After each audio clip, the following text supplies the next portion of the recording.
పాడుతున్నాం.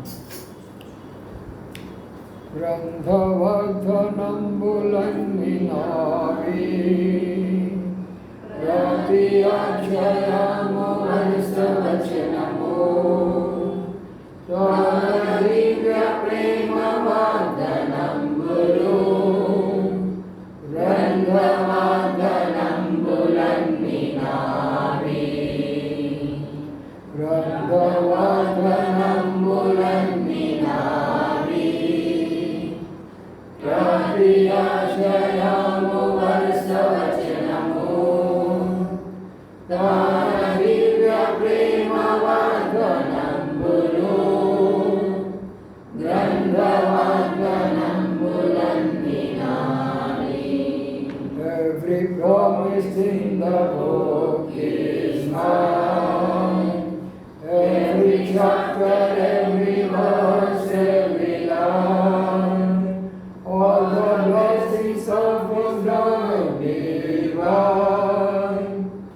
Every promise in the book is mine. ప్రార్థన చేసుకుందాం. ప్రియ తండ్రి, నీకు స్తోత్రాలు చెల్లించుకుంటున్నాం. ఇంతవరకు కూడా పాటల్లో సహాయపడుతూ వచ్చారు. ప్రభావం యొక్క వాగ్దానాలు మేము ధ్యానిస్తుంటుండగా ఆ వాగ్దానం ద్వారా మమ్మలను, మా కుటుంబాలను, దాతని మా సంఘాన్ని బలపరచమని ప్రార్థిస్తున్నాము. వచ్చిన బిడ్డలు బట్టి స్తోత్రాలు. మరి అవసరమైన అనేకులు ఉంటున్నారు, వారిని కూడా నడిపిస్తున్నామని ప్రార్థిస్తూ ఎలాంటి డిస్టర్బెన్స్ లేకుండా చేయమని కలిగినటువంటి మీద అవసరం అభిషేకించి మీరు వాడుకోవాల్సిందిగా వేడుకుంటూ సెలవంతా కూడా అనేక ప్రోక్షణ కిందించమని మీ ప్రజలతో నింపమని మీ నామాన్ని మహిమపరచుకోమని యేసు పరిశుద్ధ నామమున స్తుతించి ప్రార్థించి గణపరిచి పెట్టుకుంటున్నాము తండ్రి. ఆమేన్. నేను మన యొక్క వాగ్దానాలు మనం ధ్యానిస్తుంటున్నాం. న్యాయాధిపతుల గ్రంథంలో కొన్ని విషయాలు ఇప్పటికే నేర్చుకుంటూ వచ్చారు. ఎందుకంటే అక్కడ విడుదల దండు ఇశ్రాయేలు మీద పనిచేసిన కారణం చేత వారు ఏదైతే పోగొట్టుకున్నారో వాటిని తిరిగి వాళ్ళు ఎలాగ సంపాదించుకుంటున్నారో మన జీవితంలో కూడా అనేకమైనటువంటి లోకము, పాపము, శాపము, రకరకాలైనటువంటి యొక్క శైతాను ఏవైతే మనం ఆత్మీయ జీవితంలో మనం పోగొట్టుకున్నామో వాటిని తిరిగి మనం సంపాదించుకోవడానికి కొరకాయి వారు ఎలాంటి యొక్క పద్ధతులు ఉపయోగించారు, మనం ఎలాంటి పద్ధతులు ఉపయోగించాలా, వాడు నిజంగానే పొందినట్లయితే మనం కూడా నిజంగానే పొందుతాం. కాబట్టి రండి, న్యాయాధిపతుల గ్రంథంలో మరొక మాటను ఈరోజు ధ్యానించుకుందాం. న్యాయాధిపతుల గ్రంథం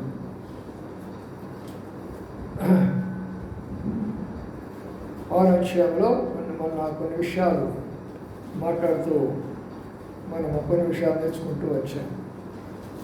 ఇప్పుడు మరికొన్ని విషయాలు నేర్చుకుందాం. 23వ వచనం నుంచి చదువుకుందాము. కొన్ని వచనాలు 23 నుండి. అప్పుడు యెహోవా నీకు సమాధానము, భయపడము, నీవు చావని అతనితో సెలవిచ్చాను. చదవండి.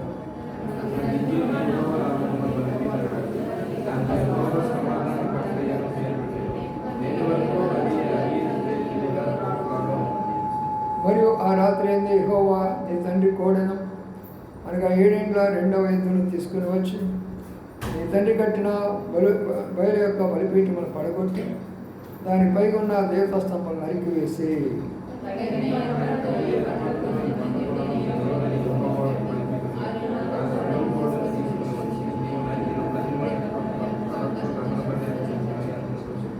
కాబట్టి గిద్యోను తన పనివారిలో 10 మందిని తీసుకుని వచ్చి యెహోవా తనతో చెప్పినట్లు చేసిన వాడు తన పితరుల కుటుంబం నాకు చెప్పినట్లు చేసిన పితరుల కుటుంబం నాకు ఆ ఊరి వారికి భయపడినందున పగలు దానిని చేయలేక రాత్రి వేళ చేశాను.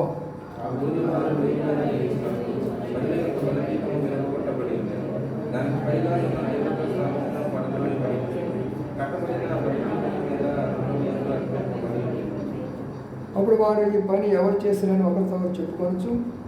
విచారణ చేసి వెతికి యోవాషు కుమారుని గిద్యోను ఆ పని చేసినట్టు తెలుసుకొని రే.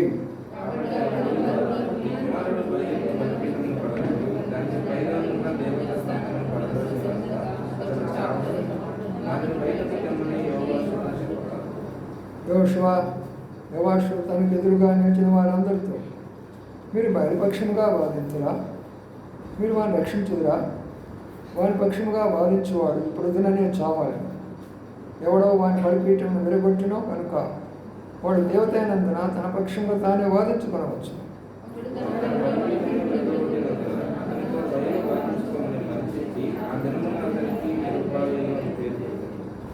చదవడలిగిన భాగాలను ప్రభాష నుంచి దీవించుగాక. ఈ సమయంలో మనము మరి ఇశ్రాయేలు ప్రజలది వారి సొత్తంతా కూడా ఈ ఫిలిస్తీన్ అనే వారు దోసుకొని పోయినారు, అమాలేకులు దోసుకొని పోయినారు, మిద్యానీయులు దోసుకొని పోయినారు. ముగ్గురు చాలా ప్రాముఖ్యమైనటువంటి వారు. ఒకరు అమాలేకులు, 2 ఫిలిస్తీన్లు, 3 వచ్చేసి మరి మిద్యానీయులు. ఈ 3 ఏం తెలియచేస్తాయంటే మన ఆత్మీయ జీవితంలో ముగ్గురు మనలను మన ఆత్మీయ స్థితిని దోసుకుంటాయి. ఈ 3 ఏంటంటే శరీరాశ, నేత్రాశ, జీవపడం. అమాలేకులు శరీరానికి గుర్తు, ఫిలిస్తీన్లు జీవపడంబానికి గుర్తు, మిద్యానీయులు మరి యొక్క మరి కంటి చూపు గుర్తు, నేత్రాశ గుర్తు. కాబట్టి ఈ ముగ్గురు వాళ్ళ నైతిగా దోసుకుంటున్నారు. ఈ రోజుల్లో విశ్వాసులు అనుకున్న వారు, దేవుడు నమ్ముకున్న బిడ్డలను కూడా ఈ మూడు వాళ్ళని దోసేసుకుంటున్నారు. ఒకటి శరీరాశ, రెండవది నేత్రాశ, మూడవది జీవనం. వాళ్ళైతే భౌతికంగా పోగొట్టుకున్నారు, మన వాళ్ళైతే ఆత్మీయంగా పోగొట్టుకుంటున్నారు. కాబట్టి దేవుని యొక్క వాక్యంలో మాట ఏంటంటే పోగొట్టుకుంటున్నారే కానీ దాని గురించి వాళ్ళు ఆలోచన చేసుకోవటంలా. చాలాసార్లు మనం కూడా పోగొట్టుకుంటాము, ఆలోచన చేసుకోవాలి. అది ఎలాగా నేను దాన్ని పొందుకోగలను, నేను పోగొట్టుకున్నటువంటి ఆత్మీయ జీవితం, నా కుటుంబం పోగొట్టుకున్న ఆత్మీయ జీవితం, సంఘంలో నేను పోగొట్టుకున్న పరిచర్య సేవా జీవితం, తిరిగి నేను దాన్ని ఎలాగా పొందగలను అనే విషయాన్ని గురించి మనం ఇక్కడ ధ్యానించాలి. కాబట్టి ప్రియమైన సోదరులారా, ఇక్కడ మనం గమనించినట్లయితే బాగా ఆలకించండి. దేవుడు గిద్యోను కనబడుతున్నాడు. నీకు సమాధానము, భయపడకము, నీవు చావని అతనితో సెలవిచ్చాడు. చూడండి, మొదటి యొక్క పాయింట్, దేవుని యొక్క సేవ చేయాలన్నా, దేవుని యొక్క పరిచర్య చేయాలన్నా, దేవుని యొక్క కార్యాలు చేయాలన్నా దేవుని యొక్క వాగ్దానం ఉండాలి, దేవుని యొక్క పిలుపు ఉండాలి, దేవుని యొక్క స్వరం విని ఉండాలి. అప్పుడు వాళ్ళు ఏ కార్యమైనా సాధిస్తారు, ఏ కార్యమైనా సాధిస్తారు. ఈ రోజుల్లో ఈ అనుభవాలు లేవు. 100కి 90% దేవుని యొక్క సేవకులకు ఈ అనుభవాలు లేవు. వాళ్ళ అనుభవాలు ఏంటంటే ఒకరు చూసి వీళ్ళు ఇమిటేట్ చేసుకోవడం, వాళ్ళని చూసుకోవడం, వీళ్ళు ఫాలో అవ్వడం. అంతేగాని వాళ్ళకి దేవునికి సంబంధం అనేది చాలా తక్కువ. ప్రజలైతే ఉంటారు గుంపులుగా, కానీ ప్రభుత్వం సంబంధం ఉండదు. చూసారా? కాబట్టి ఇక్కడ ఉన్నటువంటి యొక్క రహస్యం ఏంటంటే దేవుడు ఏం చెప్తున్నాడంటే నువ్వు చావు, నీకు సమాధానం ఉంటుంది, భయపడవద్దు. 3 విషయాలు చెప్పాడు గిద్యోనుతో. సాక్షాత్ దేవుడే చెప్పాడు. ప్రియులారా, మనం నేర్చుకోవాల్సిన సత్యం ఏంటంటే దేవుడు ఇచ్చిన వాగ్దానాన్ని మనం నమ్మాలి. ఈ సంవత్సరం మీకే వాగ్దానం ఇచ్చాడు, ఆ వాగ్దానాన్ని మీరు నమ్మాలి. ప్రభువా, నాకు ఇచ్చిన వాగ్దానం ఏంటి? ఇక్కడ కూడా నీ వాగ్దానం ఇస్తున్నావు గిద్యోనికి. వాడు నాకు ఇచ్చిన వాగ్దానం నాకు నెరవేర్చు. నేను భయపడొద్దని చెప్తున్నావు, సమాధానం ఇస్తానని చెప్పావు, నువ్వు చనిపోవని చెప్పావు. కాబట్టి ఆ ధైర్యం అనేది మనకు ఉండాలి, మన అనుభవాల్లో ఉండాలి. చూసారా, నేను సేవకు రాకమునుపు మరి 50 సంవత్సరాలు నా వయసు. మరి మరణాపాయం నుంచి ప్రభు కాపాడాడు. హాస్పిటల్లో ఉన్నప్పుడు ప్రభు యొక్క స్వరం విని, నీవు నా సేవ చేస్తే నీ ఆయును పొడిగిస్తాను అని అన్నాడు. ఆఖరి క్షణం అయిపోయింది, అప్పగింతలు కూడా పెట్టేశాను, ఎవరు నా దగ్గర లేరు, ఐసీలో ఉన్నాను, కేవలము దేవుని యొక్క స్వరం విన్నాను.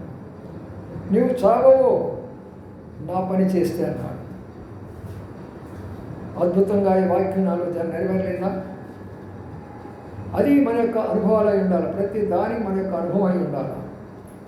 నీవు చావవు, భయపడవద్దు. భక్తుల యొక్క జీవితం అదే. ఆయన ప్రభు పిలిచినప్పుడు మరి ఎన్నో రకాల పరిస్థితులు ఆయన ఎదుర్కొన్నాడు, కానీ ఆయన వాగ్దానాన్ని నమ్మాడు. ప్రియమైన సోదరులారా, సేవకులైన మాకు ఈ వాగ్దానం ఉన్నప్పుడు విశ్వాసులకు మీకు కూడా దేవుడు వాగ్దానాలు ఇస్తున్నాడు. ప్రతి ఒక్కరిని 31వ తారీఖు వస్తాము, తీసుకుంటాం. యవనస్తులు కూడా మీరందరూ వాగ్దానాలు తీసుకున్నారు. ఎప్పుడైనా ప్రార్థన చేసుకున్నారా? వాగ్దానం ముందు పెట్టుకొని, అయ్యా నాకు ఈ వాగ్దానం ఇచ్చేవి, ఈ వాగ్దానం నాకు నెరవేర్చని ఎప్పుడైనా అడిగేవా? అడగను. ఎందుకంటే దాంతో మనకు పని లేదు కదా. అందుకని అడగండి, దేవుడు మీకు ఇస్తాడు. దాని యొక్క అనుభవాన్ని మీరు చూస్తారు. ఇప్పుడు ఏం చేశాడంటే, ఇప్పుడు గిద్యోను ఏం చేస్తున్నాడంటే, యెహోవా నామమున బలిపీఠము కట్టి దానికి యెహోవా సమాధానకర్త అని పేరు పెట్టిను.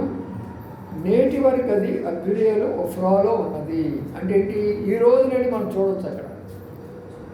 ఇదేమి కట్టుకథ కాదు, బుర్రకథ కాదు, హరికథ కాదు, చందమామ కథ అంతకన్నా ముందు కాదు. ఇవన్నీ కూడా హిస్టారికల్ ఫ్యాక్ట్స్ అన్నమాట. ఏం చేశాడంటే ఆయన మొట్టమొదటి ఏం కట్టాడంట? బలిపీఠము కట్టాడు. రెండవది ఏం చేశాడు? పేరు పెట్టాడు, సమాధానకర్త అని పెట్టాడు. ఇక్కడ రెండు విషయాలు మనం తెలుసుకుందాం. మనము కూడా ఏదైనా సాధించాలన్నప్పుడు మొట్టమొదటి మనం అందరం కూడా బలిపీఠం కట్టడం నేర్చుకోవాలి. ఈ బలిపీఠాల గురించి అనేక సందర్భాలు చెప్తున్నాను. మళ్ళీ తిరిగి వస్తున్నది కాబట్టి తిరిగి నేను కూడా చెప్తూ ఉంటున్నాను. బలిపీఠం అంటే ప్రభు కొరకై మనం త్యాగము చేయటమే.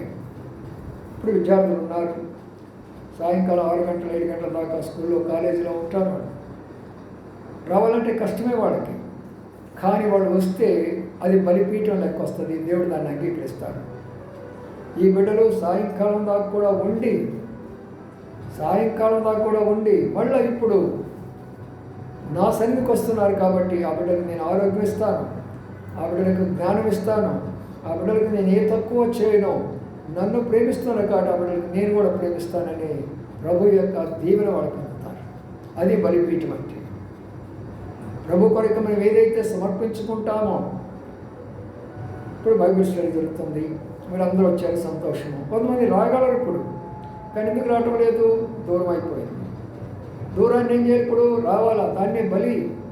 అంత దూరాన్ని నుంచి రావాలంటే బలి ప్రభు కొరకే సమర్పించుకోవాలి. ఆటోలో రావాలంటే కొంత డబ్బు అవుతుంది, లేదా బండి మీద రావాలంటే కొంత దూరం అయిపోతుంది. అయితే వస్తే దేవుడు వట్టి చేతులతో పంపించడం. నీవు ఏమైతే చేస్తావో 4 గంటలుగా ప్రభు నిన్ను తిరిగి ఆ స్థలం నుంచి పంపిస్తాడు. ఇది నా సొంత అనుభవం అది. ఎందుకంటే ఎప్పుడైతే మనం ప్రభు కొరకై సమర్పించుకుంటూ వస్తామో ప్రభు మనం ఎక్కడ కూడా తక్కువలో ఉంచడం, దేని విషయంలో కూడా మనకు లోటు ఉండదు, అన్ని విషయాల్లో మనం ఉన్నతమైన స్థానానికి వెళతాడు. నేనంతా కాలేజీలో పనిచేసి వచ్చేవాడిని. ఇంటికి వచ్చి రావడంతోనే ట్యూషన్ స్టూడెంట్స్ అంతా అక్కడ ఉండేవాళ్ళు. అక్కడ నాకు అంటే కాలేజీలో అర్థం కానటువంటి వాళ్ళు ఇంటికి వచ్చి ట్యూషన్ చెప్పించుకునేవాళ్ళు. అదేటప్పటికి 7 అయ్యేది. 7 గంటలు పంపించి 7:30 కల్లా బైబిల్ స్టడీకి వెళ్ళేవాడు. వినటానికి కాదు, చెప్పడానికి ఎంత ప్రిపరేషన్ ఉండాలో చూడాలా. 10 గంటల దాకా చెప్పి బైబిల్ స్టడీ ఇంటికి రావడం స్టూడెంట్స్ ఉండేవాళ్ళు. 10 నుంచి రాత్రి 12 గంటల దాకా వాళ్ళకి ట్యూషన్ చెప్పి రాత్రి 12 గంటలు పంపించేవాడు. ఇంత పనిని దేవుడు నాకు అప్పగించాడు. కాబట్టి ఈ రోజు వరకు కూడా అనుభవంతోనే నేను ఒక్కొక్కటి జ్ఞాపకం చేసుకుంటుంటే నిజంగా ప్రభు నాతో లేకపోతే ఇవన్నీ చేయగలిగిన వాడునా? పోనీ ఏమైనా స్కూటర్ ఉందా, కారు ఉందా? ఏమీ లేదు.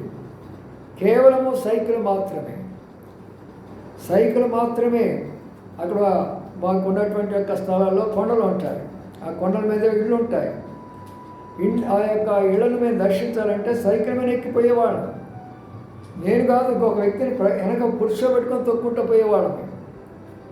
బలిపీఠం కట్టడం నేర్చుకుంటే మన జీవితాల్లో దేవుడు ఏది తక్కువ చేయడు. ఉదయకాలంన నాకు తెలియదు ఎవరు ఒక ఆయన రాయగాడంట, నాగ్పూర్లో ఆయన ఎయిర్ ఫోర్స్లో కెప్టెన్గా పనిచేస్తారంట. ఆయన అక్కడికి వెళితే వాళ్ళు నన్ను గురించి నాకు కొన్ని విషయాలు ఆయనతో చెప్పారట. ఉదయాన్నే ఇందాక మధ్యాహ్నం ఫోన్ చేస్తే, ఎవరండి మీరంటే, నేను నాగ్పూర్ వెళ్ళానండి, మీరైనా ఆశీర్వాదం గారంటే అవును అన్నారు. మీరు ఇక్కడ ఎయిర్ ఫోర్స్లో చేసినటువంటి సేవ అదంతా కూడా వాటి గురించి చెప్తుంటే నాకు చాలా ఆశ్చర్యం అయిపోయింది. అందుకని మీకు ఫోన్ చేసి మీతో మాట్లాడాలా అని. అవును, ఎయిర్ ఫోర్స్లో అంటే రానివ్వరు, అసలు అడుగు పెట్టనివ్వరు. అక్కడే ఉంటారు వాళ్ళు, వాచ్మ్యాన్ అంతా, సెక్యూరిటీ గార్డ్స్ అంతా అక్కడ ఉంటారు. కానీ తెల్ల బట్టలు వేసుకునేవాడిని, సైకిల్ నన్ను చూసేవాడిని, ఆ గేట్ అలాగ లేచిపోయేది. బైబిల్ పెట్టుకొని చెప్తున్నా. ఏ ఆటంగా పెట్టుకునేవాడు కాదు, లోనికి వెళ్ళిపోయేవాడిని. దాదాపుగా 30 మందిని సమకూర్చేవాడిని క్వార్టర్స్లో, ఎయిర్ ఫోర్స్ క్వార్టర్స్లో 30 మందిని సమకూర్చి రాత్రి 9 గంటల దాకా వారికి బైబిల్ స్టడీ తీసుకొని, రాత్రి అయిన తర్వాత చీకటిలో కొండ మీద నుంచి చెరువులు ఉండే మధ్యలో చెరువులను దాటుకుంటూ మళ్ళీ నా రూమ్కి వచ్చి పడుకునేవాడిని. యవనస్తులారా, ప్రభు కొరకే మీరు సమర్పించుకోండి. ప్రభు కొరకే మనం ఏం చేస్తున్నాం? నేను చదువుకోవడం లేదా అంటారు. నేను కూడా చదువుకున్నానుగా, నేను కూడా ఉద్యోగం చేశానుగా, నేను కూడా ఏమైనా వస్తున్నాయి కదా. ఇంకా మీకు కొంచెం మంచి మంచి బండ్లు కొని ఇచ్చారు మీ అమ్మ నాన్న వాళ్ళు. నాకైతే ఏం లేదు, సైకిలే. ఎందుకు చెప్తున్నా అంటే, బలిపీఠం కట్టండి యవనస్తులారా. మీరు ఎంతగా ప్రభు కొరకే సమర్పించుకుంటారో దేవుడు మిమ్మల్ని అంతగా హెచ్చిస్తాడు, అంతగా మీరు ప్రకాశిస్తారు. మీ కాలేజీలో ఎక్కడికి వెళ్ళినా కూడా ఫలానా యవనస్తుడు అనే పేరు నీకు ఎక్కడ పోయినా కూడా దేవుడు ఇస్తానే వస్తాడు.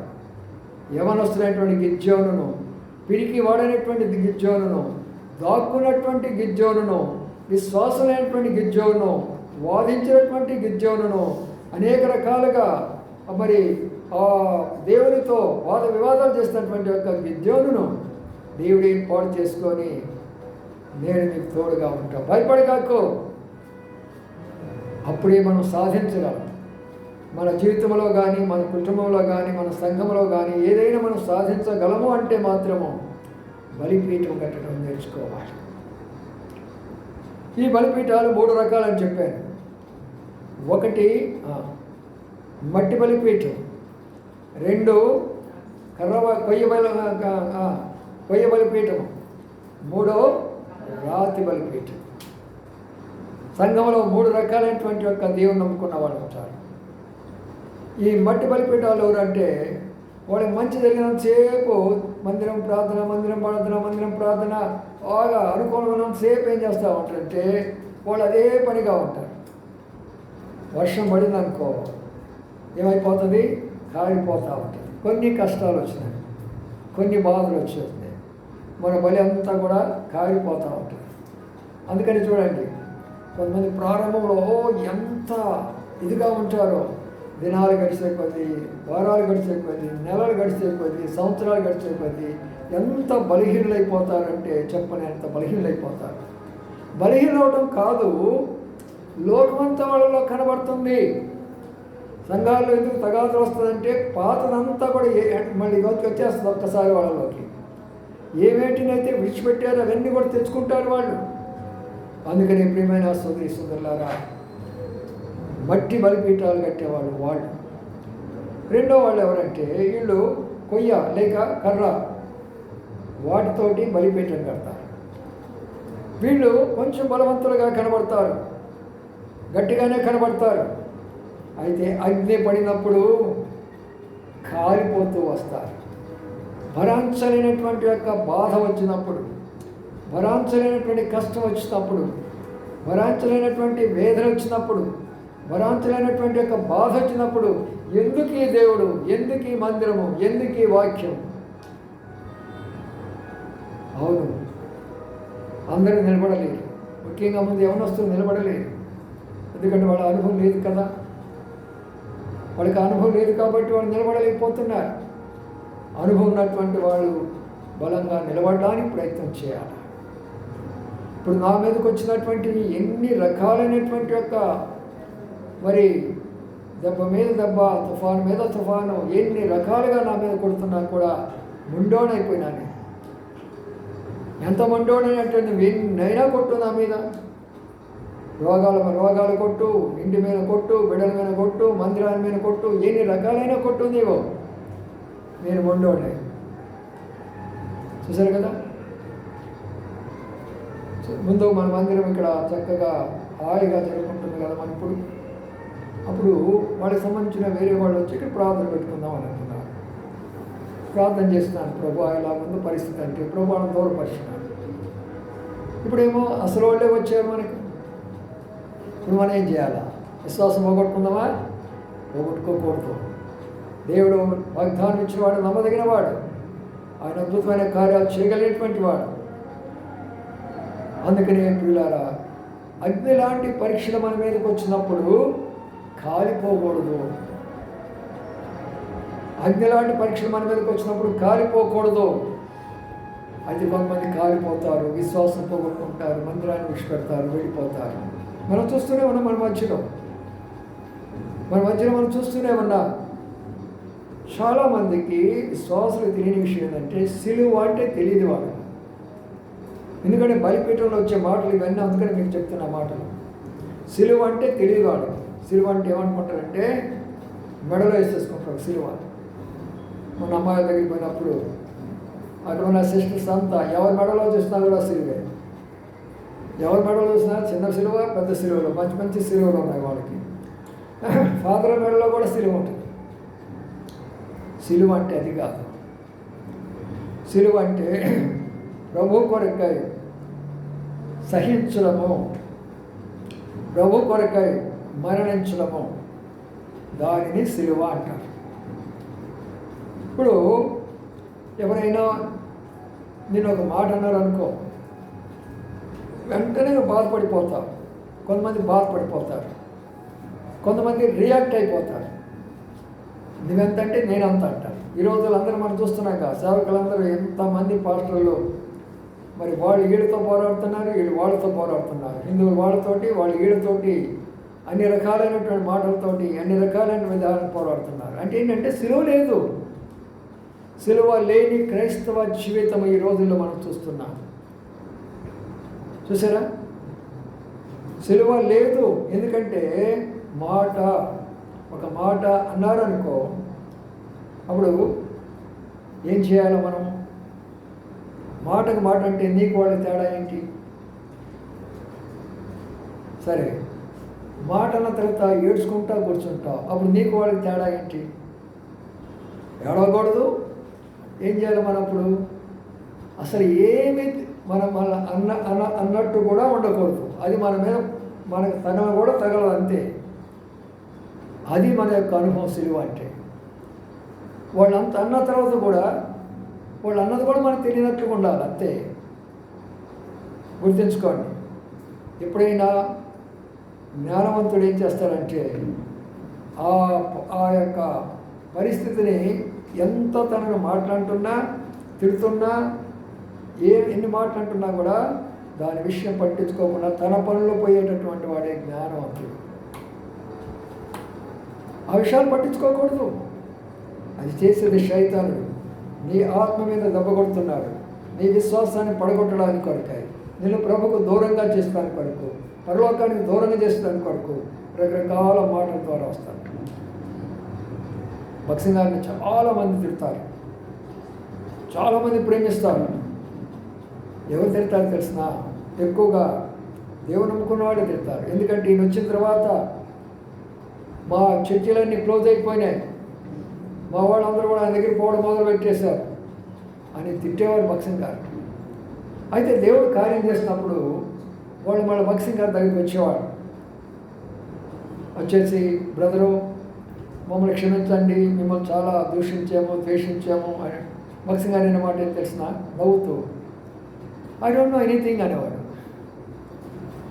అర్థమైనప్పుడు చెప్పింది అంటే ఏంటి తెలుసా? మీరు నువ్వు ద్వేషించావో ఏం మనకు తెలియదు. అది అంటే దాన్ని పట్టించుకోవాలా? ఇప్పుడు మనం వెళుతున్నాము, కుక్క గౌగౌగా అంటారు. కొంతమంది ఏం చేస్తారు? రాయి తీసుకుంటారు వెంటనే కుక్కను కొట్టడానికి, ఇదొక పద్ధతి. మరికొందరు ఏం చేస్తారు? నిలబడట్టు చూస్తూ ఉంటారు, ఇదొక పద్ధతి. కొంతమంది ఏం చేస్తూ ఉంటారు? ఓయ్ ఓయ్ ఓయ్ అంటూ ఉంటారు, ఇదొక పద్ధతి. కొంతమంది ఏం చేస్తారు? అది అరుచుకుంటూ మనకేమైంది పోతూ ఉంటారు. అంతే కదా? సిలువ అంటే అంతే. ప్రభు నమ్ముకున్న తర్వాత మన ఇంటిలో, ఇరుగు పొరుగులో, మనం పనిచేసే స్థలాల్లో, అనేక స్థలాల్లో మాటలు మనం పడాలా, తిట్లు మనం పడాలా, ఓడ్చుకోవాలా, అపనిందలు పడాలా. నిందలు వేస్తారు, అవమానాలు వేస్తారు, ఎన్నో రకాలు వేస్తారు. ఏమి మనకు అస్సలు మనకు అంటినట్టు కూడా మనం ఫీల్ కాదు. నువ్వు ఎప్పుడు ఫీల్ అవ్వాలంటే అది చేస్తుంటే ఫీల్ అవ్వు. నేను ఒక మాట అన్నాను అనుకో, బాధకరమైన మాట అన్నాను అనుకో, నువ్వు దొంగతనం చేయలేదు, నువ్వు దొంగవి అన్నారు అనుకో, నువ్వేం చేయాలి అప్పుడు? నేను దొంగనా అనుకుంటూ వెళ్ళిపోవాలి అంతే. నువ్వు దొంగతనం చేస్తుంటే ఫీలింగ్ వస్తుంది నీకు. చేయనోడికి ఎందుకు ఉంటుంది? నేను చేయలేదు అనుకోను, నువ్వు దొంగ అనుకో, ఇంకోటి చేసుకో, నాకేమొచ్చింది? నాకేం రాదు కదా అది. కాబట్టి ప్రియులారా, నేటి క్రైస్తత్వం అనేది దేని మీద ఉందంటే సిలువ అనేది లేదు. అందుకనే బలిపీఠము. బలిపీఠం అంటే సిలువ. యేసు క్రీస్తు వారు ఆ బలిపీఠం మీద చనిపోయినాడు.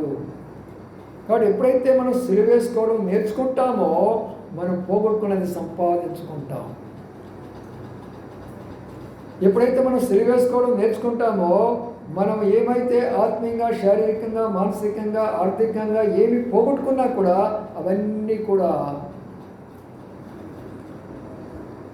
ఆ ఫోన్ యొక్క పరిస్థితి అయిపోయిన వెంటనే మా అమ్మ ఫోన్ చేసింది, ఇట్లా జరిగిపోయింది డాడీ అంటే ఏమన్నా నేనేమన్నా కోపడతానో లేక తిడతానో ఏదనుకుందో నాకు తెలియదు, కానీ ఇట్లా అన్నప్పుడు నేను నవ్వుతో మాట అన్నాను, అమ్మా నువ్వు వాళ్ళ పాపం దిక్కులేని వాళ్ళు అలా ఉందలే, వాళ్ళకి భోజనం జరగాలి ఉందలే, డొనేట్ చేసావు అనుకో అమ్మా అని అన్నాను. ఏమన్నాను, ఆ డబ్బు ఎవరైతే తీసుకొని వెళ్ళిపోయినారో దాన్ని నువ్వు వాళ్ళకి పేదవాళ్ళకి డొనేట్ చేసిన అనుకో నువ్వు అని అన్నాను. మా అమ్మాయి నవ్వింది, అదేంటి డొనేట్ చేసినట్టు అనుకుంటామంటే అంతే మరి మనం చేయాల్సింది. దొంగలైనా మనం ప్రేమించాలా, వ్యభిచారులు మనం ప్రేమించాలా, విగ్రహారాధన మనం ప్రేమించాలా. వాళ్ళ కొరకే మనం జీవిస్తున్నాం ఈ లోకంలో. మనం ఎందుకొరకు దేవుడు మనం జీవిస్తున్నాడు, ఎందుకొరకు మనం క్రైస్తవులు అయిపోయినామంటే మనము పొందిన రక్షణ వాళ్ళు పొందాలి, మనం పొందిన శాంతి సమాధానం వాళ్ళు పొందాలా. ఈరోజు చూడండి ఆంధ్రప్రదేశ్లో సమాధానం మీకు తెలుసు ఎంత భయంకరంగా కొట్లాట జరుగుతున్నాయో రెండు పార్టీల మధ్యలో. సెంట్రల్ గవర్నమెంట్ చూడండి ఎంత భయంకరంగా ఓటింగ్ ఎలక్షన్ గురించి బయట వచ్చేసి అవన్నీ బయట పెట్టేసేసి ఎలక్షన్ కమిషన్ అని, సుప్రీంకోర్టు అని గందరగోళం అయిపోయినారు. హైదరాబాద్లో చూడండి వాళ్ళెవరో మారవాడలు వచ్చి వీళ్ళు హైదరాబాద్ తెలంగాణలో కొట్టారని తెలంగాణలో వెళ్ళి వాళ్ళని కొట్టడానికి అక్కడ గందరగోళాలు జరుగుతుంటున్నాయి. దీనంతరికీ కారణం ఎవరు? వాళ్ళు కాదు, ఆట ఆడిపిస్తున్నాడు అనుకోండి శైతానుడు. ఎక్కడ చూసినా గొడవలే, ఎక్కడ చూసినా యుద్ధాలే, ఎక్కడ చూసినా పోరాటాలే, ఎక్కడ చూసినా అందుకనే ఆ యుద్ధాల్లో వాళ్ళు ఓడిపోవాలంటే మనం సైన్యంగా తయారు కావాలి. వాళ్ళని జయించాలన్నప్పుడు మనం తయారు కావాలా సైన్యంగా. వాళ్ళని మార్చాలన్నప్పుడు దొంగలు మారాలా, ద్రోహులు మారాలా, హంతకులు మారాలా, అనేక రకాలైనటువంటి యొక్క దుష్ట కార్యాలు చేసే వాళ్ళందరూ మారాలన్నప్పుడు మనం సైనికులుగా మారాలి. అందుకొరకే చాలామందికి తెలీదు నేను ఎందుకు రక్షించబడ్డాను. మనం రక్షించబడ్డది కేవలము మన భోజనం కొరకో లేక మన పరలోకం కొరకు కాదు. దేవుని గొప్ప ఉద్దేశం ఉంటుంది. దేవుడు నన్ను ఎందుకు రక్షించాడు, నా ద్వారా ఏం చేయబోతున్నాడు, అది కోరుకోవాలి. ఇప్పుడు కూడా స్త్రీలైనా పురుషులైనా సరే దేవుడు నన్ను ఎందుకు రక్షించాడు, నన్ను ఎందుకు ఇంకా భూలోకం మీద ఉంచాడు, నేను ఆయన కొరకు ఏం చేయాలా. ఎప్పుడైతే నువ్వు తీర్మానం చేస్తావో అప్పుడు దేవుడు వెంటనే నేను పిలుస్తాడు. ఆయన బలవంతంగా పిలవడు ఎవరిని కూడా, ఆయన ప్రేమతో పిలిచేటువంటి వాడు. అందుకని పిల్లల బలిపీఠం కట్టాల మొట్టమొదటిగా మనం పోగొట్టుకునేవన్నీ మనం సంపాదించుకోవాలంటే సాక్రిఫైస్, త్యాగం, సమర్పణ, అది ఏదైనా సరే ప్రభు కొరకే సమర్పించుకుంటాం అంటే అప్పుడు ప్రభువు ఏదైతే మన జీవితంలో పోగొట్టుకున్నామో అవన్నీ కూడా మనం పొందుకుంటాం. నేను ఎంకామ్ అయిపోయింది, బీఈడీకి అప్లై చేశాను. ఇక్కడ ఉన్నటువంటి స్టూడెంట్స్ బాగా వినండి. బీఈడీకి అప్లై చేస్తే, యూనివర్సిటీలో అప్లై చేస్తే మరి నాకు ఇప్పుడులా కాదు, అప్పుడు ఎట్లా ఉంటాయంటే చాలా ఇదిగా ఉంటుంది, ఈ మోసమైనటువంటిది ఏం జరగదు అక్కడ. మనం అప్లై చేసిన తర్వాత మన పేరు ఉంటుంది, మన టోటల్ మార్క్స్ ఉంటాయి. వాటిని బట్టి ఎవరు ఫస్ట్ ప్లేస్, ఎవరు సెకండ్ ప్లేస్, ఎవరు థర్డ్ ప్లేస్, ఎవరు ఫోర్త్ ప్లేస్ అలాగ వచ్చేస్తాయి. కాబట్టి ఒక్కడ కూడా మోసం జరగడానికి లేదు. ఒక్కడ కూడా ఫెయిల్ అయిన వాళ్ళు పాస్ గారు, పాస్ అయిన వాళ్ళు ఫెయిల్ గారు. అందుకనే మన పేరు అక్కడ బోర్డు మీద బయట వేస్తారు. ఆ కాలేజీ బయట బోర్డు ఉంటుంది, ఆ బోర్డు మీద మన పేరు ఉంటుంది, పేరు మీద మన మార్కులు ఉంటాయి, తర్వాత మన ర్యాంక్ ఉంటుంది అక్కడ. బీఈడీకి నేను అప్లై చేశాను. దేవుని అద్భుతమైన కృపను బట్టి చాలా తక్కువ మందికి వస్తుంది సీటు, అందులో నేను ఒకరిని వచ్చాను. వాడు సెలెక్ట్ చేసేసాను. వెళ్ళాను, వాళ్ళు ఏం చెప్పారంటే మీరు సెలెక్ట్ అయిపోయినారు, మీరు వెళ్ళి పలానా కాలేజీలో చేరవచ్చు, ఫీజు కట్టవచ్చు అని అన్నారు. అయితే చూడండి ఎటువంటిదో, నాకంటే 1 మార్క్ ఎక్కువ వచ్చిన ఒక అతనుకు సీట్ రాదు. ఎన్ని మార్కులు? నాకంటే 1 మార్కే నాకంటే ఎక్కువ వచ్చింది అతనికి. అతను సీట్ రాలా, ఆయన నాకంటే ఎక్కువ కదా, తనకి రావాలి కదా సీటు. వెళ్ళాడు, అక్కడికి వెళ్ళాడు, ప్రిన్సిపల్ గారి దగ్గరికి వెళ్ళాడు. సార్, అక్కడ మార్కులు చూశాను, ఫలానా వ్యక్తికి ఇన్ని మార్కులు వచ్చినాయి, ఆయనకంటే నాకు 1 మార్క్ ఎక్కువ ఉంది సార్, నాకు రావాలి కదా సీటు అని అన్నాడు. అవునయ్యా, నిజమే, పొరపాటు మాదైపోయింది. కానీ ఇప్పుడు నేనేం చేయాలా? వాళ్ళకి చెప్పేశాను, సీట్ ఇచ్చేసాను, డబ్బు కట్టుకోమని చెప్పాను. చెప్పకుండా ఉంటే నేను ఏదైనా చేయగలను, ఇప్పుడు నేనేం చేయలేను, అంత అయిపోయింది కదా అని అన్నాను. అన్న తర్వాత మళ్ళా ఒకసారి నన్ను పిలిపించారు. అయ్యా, ఇట్లా జరిగింది ఒక విషయం, మరి నీకు వాళ్ళకి రావాల్సిన సీటు నీకు వచ్చేసింది, నీకైతే మేము అలాట్మెంట్ చేసేసాము, నువ్వు జాయిన్ కావాలని చెప్పేసాము, ఇక నీ ఇష్టమైతే సీట్ ఇస్తావు, నీకు ఇష్టం కాబట్టి మేము బలవంతం చేయనని డైరెక్టర్ గారు నాతో మాట్లాడాడు, ప్రభు నాతో మాట్లాడాడు. అప్పుడు వెంటనే నేను వాడితో చెప్పాను, సార్ అది న్యాయం కాదు, నా సీటు వాడికి ఇచ్చేసేయండి అంటే నా బీఈడి సీటు పోయినట్టేనా? అయిందా? నా బీఈడి సీట్ పోయింది కదా, మరి ఏం చేయాలి? ఇప్పుడు వాడికి ఇచ్చేసాను, ఆ సీట్ ఇచ్చేసాను వాడికి. వాళ్ళు వెళ్ళారు, జాయిన్ అయిపోయినాడు, డబ్బు కట్టుకున్నాను. అప్పుడు ఒక పేపర్ ఒక అనౌన్స్మెంట్ వచ్చింది, Annamalai university corresponding course BEd అని వచ్చేసింది. అన్నమలై యూనివర్సిటీ అంటే ఎక్కడ? మెడ్రాస్, టాప్ మోస్ట్ యూనివర్సిటీ, బ్రహ్మాండమైన యూనివర్సిటీ అది, మెడ్రాస్ డమినెన్స్. అది పేపర్లో చూశాను, అది కరస్పాండెన్స్ కోర్స్. అది కూడా కరస్పాండెన్స్ కోర్స్ అంటే ఇంటికాడ నుండి చదివిపోయి పరీక్ష అక్కడ రాయాలి. దానికి అప్లై చేస్తే వాళ్ళు వెంటనే నాది యాక్సెప్ట్ చేశారు. ఆ తర్వాత వాళ్ళు నాకు డేట్ ఇచ్చారు, పలానా టైం వచ్చి రాయమని చెప్పారు. నేను వెళ్ళాను, మెడ్రాస్ వెళ్ళాను, అక్కడ నా దైవసేవతో ప్రార్థన చేసుకున్నాను. మెడ్రాస్ అన్నమలై వెళ్ళాను, పరీక్ష రాసి వచ్చాను. దేవుడు అద్భుతమైన మార్కులు ఇచ్చాడు నాకు. మర్చిపోయినాడు ఆ దేవుడు నన్ను. ఇక్కడ నేను కట్టిన బలిపీఠం ఏంటి? అది మీరైతే ఏం చేస్తారు? నాకు వచ్చింది నేనే ఉంచుకుంటా, వాళ్ళకి ఎందుకు ఇస్తాను నేను? క్రైస్తవులు అంటే అర్థం చేసుకోండి. నాకు ఇచ్చాడు సీటు, నేను ఇవ్వను వాళ్ళకి. అది కాదు క్రైస్తత్వం. మనం ఎప్పుడైతే ఒక బలిపీఠాన్ని కడతామో దేవుడు ఇంకొక మార్గాన్ని మనం చూస్తాడు. అది కూడా శ్రేష్టమైనటువంటి మార్గం. ప్రియమైన సోదరి సోదరులారా, బలిపీఠము కట్టిన అనుభవం చాలా ప్రాముఖ్యమైన విషయము. మన జీవితాలంతగా మనం బలిపీఠాలు కట్టుకుంటామో ప్రభు మనకు అంతగా సహాయపడుతూ వస్తారు. రండి కొంచెం ముందు పోదాము. బలిపీఠం అయిన తర్వాత ఇప్పుడు ఏం చేస్తున్నాడు చూడండి. 25వ వచనంలో అయ్యా, మరియు ఆ రాత్రి అంటే యెహోవా నీ తండ్రి కోడెను ఏడేళ్ల రెండవ ఎద్దును తీసుకుని వచ్చి నీ తండ్రి కట్టిన బయలు యొక్క బలిపీఠం పడగొట్టి దానికి పైగానున్న దేవతా స్తంభమును నరికివేసి తగిన ఏర్పాటుతో ఈ మండపమును నీ దేవుడైన యెహోవాకు బలిపీఠం కట్టి ఆ రెండవ కోడెను తీసుకుని వచ్చి నీవు నరికిన ప్రతిమ యొక్క తలతో దహన బలి అర్పించమని అతనితో చెప్పాడు.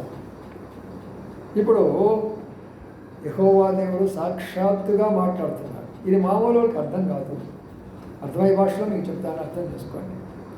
యెహోవా దేవుడు మాట్లాడుతూ ఏమన్నాడంటే, ఇప్పుడు నీవు నాకు ఏమర్పించాలా? ఒక ఎద్దును అర్పించు. ఎద్దును ఏం చేయాలా? అర్పించాలా. వీళ్ళకి తెలియదు కానీ వీళ్ళంతా చిన్నపిల్లలు. నేను వాళ్ళ వయసులో ఉన్నప్పుడు మా గ్రామంలో ఏదో పండుగ వచ్చేది. ఆ పండుగకి ఏం చేస్తారు తెలుసా? ఎద్దులను విడిచిపెట్టేవాడు. అవి తిరుగుతూ అక్కడక్కడ తిరుగుతూ ఉంటారు. అయితే పండుగ వచ్చినప్పుడు ఆ ఎద్దును పట్టుకొని ఏం చేస్తారు? బంధించి 4 వైపులు బంధించేసి చంపేస్తారు. చంపి గ్రామం అంతా కూడా అంతంత మాంసం వేసుకొని పోతారు. చూసారా? అర్థమోళ్ళు చేస్తుండొచ్చు బహుశా ఈ విషయాలు. కాబట్టి ఆ రోజుల్లో మరి ఒక అర్పణ అర్పించాలన్నప్పుడు ఏదో తీసుకొచ్చి 10 రూపాయలు అక్కడ వేయటము, 20 రూపాయలు అక్కడ వేయటం కాదు ఆ దినాల్లో. చూసారా? మరి మీకు తెలియనటువంటి విషయం అంటే బార్టర్ సిస్టమ్ అనేది ఒకటి ఉండేది. అప్పుడు డబ్బు లేదు. ఇప్పుడు మనం వచ్చేసే డబ్బులు రూపాయలు, 5 రూపాయలు, 2 రూపాయలు అట్లా ఉండదు. బార్టర్ సిస్టమ్ అంటే ఏంటి తెలిసిన? నేను టమాటకాయలు ఇస్తే నువ్వు మునక్కాయలు. ఒకరేమో టమాటకాయలు పెంచుకుంటారు, ఒకరేమో మునక్కాయలు పెంచుకుంటారు. వీళ్ళు వాళ్ళకి తూసిస్తే వాళ్ళకి తూసిస్తారు. అట్లా ప్రతిదీ. నువ్వు పాలు ఇస్తే నాకు పెరుగు ఇచ్చేసే. అట్లా మనం ఒక వస్తువు ఇస్తే మరి ఇంకోటి ఏదైనా కావాలనుకోండి, మాకు ఇటుకలు ఇవ్వాలంటే మాకు కూరగాయలు ఇవ్వమనేవాడు, లేదా మాకు నూనె కావాలంటే మాకు కూరగాయలు ఇవ్వమని చెప్పేవాడు, మాకు బియ్యం కావాలనుకుంటే మాకు నూనె ఇవ్వమనుకునేవాడు. ఇది బార్టర్ సిస్టమ్ అంటారు. ఈ బార్టర్ సిస్టమ్ అప్పుడు ఉండేది, డబ్బు ఉండేది కాదు అప్పుడు. అందుకని పిల్లరా, దేవుడు ఎందుకు చెప్తున్నా అంటే బైబిల్లో ఉన్నదే బయట ప్రతిదీ కూడా ఉన్నది.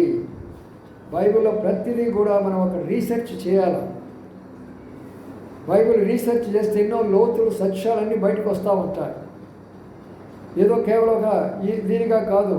దేవుడు మిమ్మల్ని స్టూడెంట్స్గా చక్కగా బీటెక్ ఇవన్నీ ఎందుకు చేస్తున్నారంటే దానికి ఉపయోగించగాకండి, మీ తెలివిని బైబిల్ మీద ఉపయోగిస్తే మీరు గొప్ప సైంటిస్టులు అయిపోతారు. సైంటిస్టులు లేనటువంటి జ్ఞానం మనకిస్తాడు దేవుడు, అది ఆశ్చర్యపోతారు. అందుకని పిల్లలు ఇక్కడ ఉన్న మాట ఏంటంటే, విద్య నువ్వేం చేయాలా? ఒక యుద్ధం తీసుకొచ్చి ఏం చేయాలంట? అర్పించాలా. ఎక్కడ అర్పించాలా? నీ తండ్రి ఏం చేశాడంట? ఒక బలిపీఠం కట్టాడు. కట్టి ఏం చేశాడు? దాని మీద దేవతా స్తంభాన్ని పెట్టాడు. నీవేం చేయాలా? ఆ బలిపీఠం మీదకి వెళ్ళి బలిపీఠాన్ని పడగొట్టి దేవతా స్తంభాన్ని ఏం చేయాలంట? నరికి వేయాలా, ముక్కలు ముక్కలుగా తీసివేయాలా. అంటే దాని అర్థం ఏంటి? ఇప్పుడు ఒకసారి ఆలోచన చేయండి. గిద్యోను ఎవరు? యెహోవాకు సంబంధమైన వ్యక్తే కదా. వాళ్ళ నాన్నగారు ఎవరు? యెహోవా దేవుడు సంబంధమైన కదా. వీళ్ళందరూ ఇశ్రాయేలే కదా. మరి ఇశ్రాయేలీయుండి కూడా ఎందుకు మరి ఆ యొక్క దేవతల మధ్యలోకి వచ్చినాయి? ఇక్కడ బాగా లోతైన పాయింట్ చెప్తాను, బాగా అర్థం చేసుకోండి. తండ్రి ఏమి కట్టాడు అక్కడ అంటే ఒక బలిపీఠం కట్టాడు. ఆ బలిపీఠాన్ని తండ్రి ఏం కట్టాడంటే ఒక దేవతను దాని మీద నిలబెట్టాడు. అందుకనే ఈనాడు బిడ్డలు అనేకులు చెడిపోవడానికి కారణం ఎవరో కాదు, తండ్రులే, తల్లుల యొక్క వేషభాషాలు చూసి ఆడపిల్లలు అదే మాదిరిగా మారిపోతున్నారు. తండ్రుల యొక్క వేషభాషాలు, వాళ్ళ పద్ధతులు చూసి వారి కుమారులు కూడా అలాగే మారిపోతుంటున్నారు. దానికి కారణం ఏమిటంటే తండ్రి కట్టినటువంటి బలిపీఠం. అక్కడ తండ్రి త్యాగం చేశాడు. అక్కడ ఏం త్యాగం చేశాడు? ఉపయోగలేనటువంటి త్యాగం.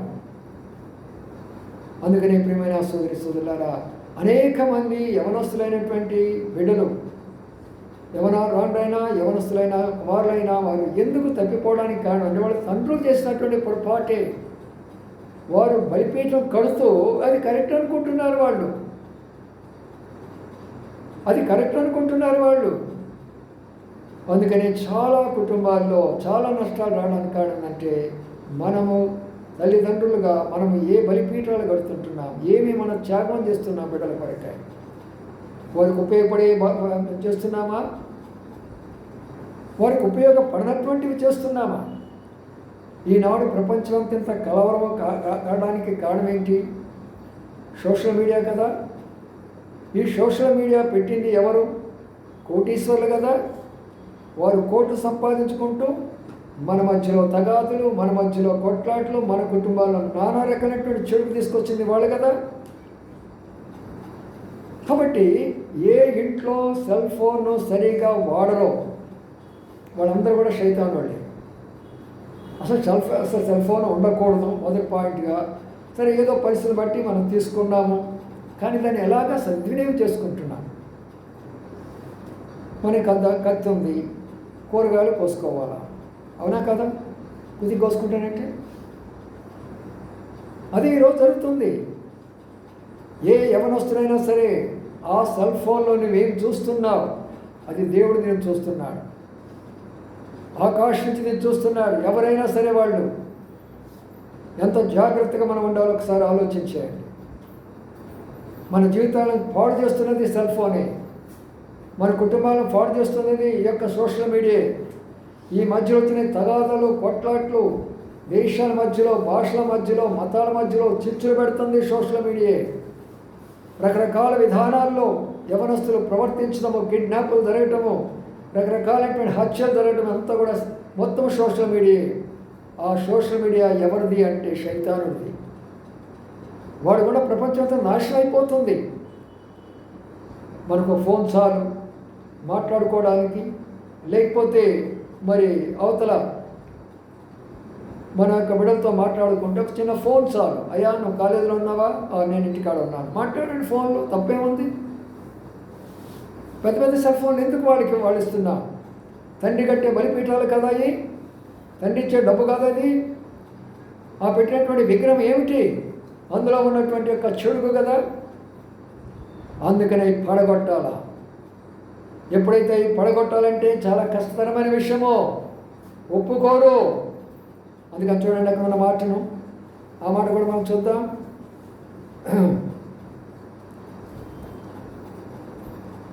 అక్కడ ఒక మాట గమనిస్తే ఆయన గిద్యోను ఏం చేస్తారంటే, చదవండి 27వ వచనం ఏముంది? కాబట్టి గిద్యోను తన పనివారిలో 10 మందిని తీసుకుని వచ్చి యెహోవా తనకు చెప్పినట్లు చేశాను. అతడు తన పితరుల కుటుంబమునకును ఆ ఊరి వారికి భయపడినందున పగలు దానిని చేయలేక రాత్రి. చూసావా, భయము. పగలు చేయాలంటే భయము. ఎందుకంటే బలిపీఠం పడగొడితే ఊరుకుంటారా? దేవతా స్తంభాలను పడగొడితే ఊరుకుంటారా? దేవతా స్తంభాలు అంటే వాడికి తెలియదు, అమాయకులారా. దేవతా స్తంభం అంటే ఏది నీవు నీ జీవితంలో దేవుడి కంటే ఎక్కువగా ప్రేమిస్తున్నావో అదే నీకు దేవత. దానినే పూజిస్తున్నావు, దాని దగ్గరే కూర్చుంటున్నావు, దానికి బలైపోతున్నావు నీవు. అందుకనే ఇది నేను పగల చేస్తే వాడు ఒప్పుకోరని భయపడినాడు. ఈ రోజుల్లో కూడా మనం కూడా భయపడతాం. ఎందుకు మీకు ఈ పెద్ద ఫోన్లు ఎందుకని మనం అడగగలిగిన ధైర్యమే తండ్రికైనా ఉన్నది ఈ రోజుల్లో? లేదు. ఎందుకంటే తండ్రి ముందు ఆ బలిపీఠం కడుతున్నాడు. తన చేతిలో అది పెట్టుకుంటే తనే వాటిని చూస్తున్నప్పుడు తన బిడ్డలు ఎలా చూడకుండా ఉంటారు. అందుకని మనం మొత్తం ముందుగా ఒక నిర్ణయం తీసుకోవాలి. ఫోన్ అయితే ఉందగాని ఏది నా జీవితాన్ని పాడు చేస్తుందో, ఏది నా కుటుంబాన్ని పాడు చేస్తుందో అది నాకు అవసరం లేదు. ఇంకా గట్టిగా చెప్పుకోవాలంటే నాకు అవసరం లేదు. అందుకనే ప్రియమైన సోదరులారా, ఆ యొక్క భయంతో పగులు చేయలేక రాత్రి చేయవలసిన పరిస్థితి ఎందుకు వచ్చింది? ఒప్పుకోరు. ఇవన్నీ కూడా చెప్తే మనమే కాదు, ప్రభుత్వాలు కూడా ఒప్పుకోరు. ఎందుకంటే వారికి అనుకూలంగా పెట్టుకుంటున్నారు ప్రతిదీ కూడా.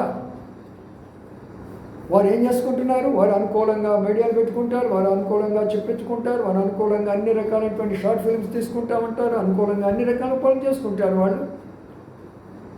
కానీ దేవుని బిడ్డలంగా మనం ప్రత్యేకమైన జనాంగాన్ని, we don't want to follow them. మనకు అవసరం లేదు దాన్ని. మనం పరలోకి పోయేవాళ్ళు, వాళ్ళు నరకానికి పోయేవాళ్ళు, వాళ్ళతో మనకెందుకు ఈ పనులన్నీ? ఎవరైతే దేవుడిని నమ్ముకోకుండా పాప జీవితం జీవిస్తూ భయంకరమైనటువంటి పాప జీవితం ఉంటారో వాళ్ళందరూ నరకానికి వెళ్ళిపోతారు. మనం భయపడ్డాము, ప్రభుని అంగీకరించాము, ప్రభు మార్గంలోకి వచ్చాము. ఎందుకు మనకు అలోక సంబంధమైనటువంటివి? అందుకనే నీవు మొట్టమొదటిగా వెళ్ళు. ఏం వెళ్ళాలా? బలిపీఠం పడగొట్టు, అక్కడ ఉన్నటువంటి విగ్రహము పడగొట్టు. ఒక్కొక్క యవనస్తుల యొక్క జీవితాల్లో, ఒక్కొక్క యవనస్తుల జీవితాల్లో ఒక్కొక్క విగ్రహం నిలబడిపోతారు. ఏదో లోన ఎవ్వరికి తెలియకుండా దాన్ని ప్రేమిస్తూ ఉంటారు. ఎవరికి తెలియకుండా దాన్ని ప్రేమిస్తూనే ఉంటారు. ఎవరికి తెలియదు అది ఏమిటి నువ్వు ప్రేమించేది? దేవుడికి తెలుసు. ఒక వ్యక్తిని ప్రేమిస్తున్నావా, లేక ఒక ఆటను ప్రేమిస్తున్నావా, లేక ఒక చదువును ప్రేమిస్తున్నావా, లేక ఒక ఉద్యోగాన్ని ప్రేమిస్తున్నావా?